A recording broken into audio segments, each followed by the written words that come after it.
Greater Hyderabad మియాపూర్లో దారుణం జరిగింది. ఓ real estate కంపెనీలో పనిచేస్తున్న యువతిపై అదే కంపెనీలో పనిచేస్తున్న ఇద్దరు యువకులు అత్యాచారానికి పాల్పడ్డారు. కూల్ డ్రింక్లో మత్తుమందు ఇచ్చి గ్యాంగ్ రేప్కు పాల్పడ్డ ఘటన కలకలం రేపుతోంది.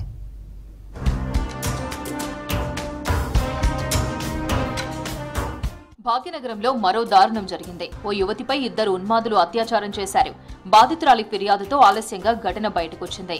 ఏపీ కడప జిల్లాకు చెందిన యువతి జాబ్ కోసం హైదరాబాద్కు వచ్చింది. ఉప్పల్లోని ఉమెన్స్ హాస్టల్లో ఉంటూ మియాపూర్లోని జేఎస్ఆర్ గ్రూప్ కంపెనీలో సేల్స్ ట్రైనీగా జాయిన్ అయింది.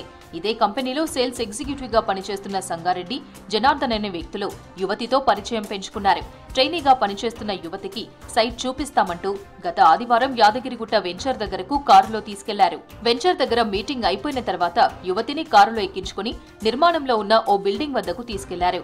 కారు రిపేర్ అయిందని బాధితురాలికి చెప్పారు నిందితులు.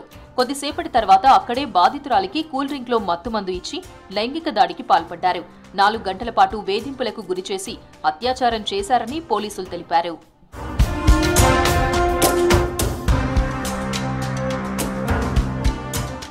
ఘటన తర్వాత తెల్లవారుజామున 3 గంటలకు బాధితురాలిని హాస్టల్ ముందు వదిలేసి వెళ్లారు ఇద్దరు నిందితులు.